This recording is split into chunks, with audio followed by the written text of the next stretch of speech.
ये उस कोने से लेके और वो जो बाउंड्री है वहां तक पूरी 6 बीघे जमीन है।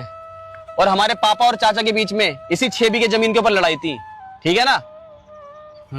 पता है वो तो, लेकिन अब क्या सोचा है आपने? कुछ नहीं भाई, मैंने तो यही सोचा है, ये 6 बीघे जमीन में से 2 बीघे जमीन तो अपने हिस्से में करवा ली मैंने, ठीक है? बाकी 4 बीघे में से 2-2 बीघे जमीन तुम्हारे नाम भी करवा रहा हूँ, ठीक है?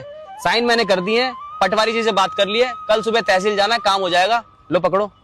कहने का मतलब ये है, तीनों भाइयों के हिस्से में बराबर की जमीन बट रही है, 2-2 बीघे, ठीक है?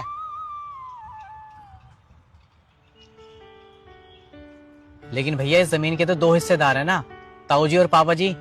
इस हिसाब से हम दोनों भाइयों के हिस्से में 3 बीघे जमीन आनी चाहिए। तो आप हमें 1 बीघा जमीन फालतू की दे रहे हो, जबकि आपके अकेले के हिस्से में 3 बीघे जमीन आनी चाहिए।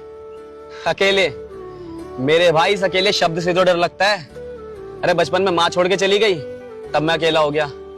फिर पापा और चाचा की लड़ाई में तुम दोनों भाइयों से अलग हो गया, फिर मैं अकेला हो गया। और अब पापा मुझे अकेला छोड़ के चले गए, फिर मैं अकेला हो गया।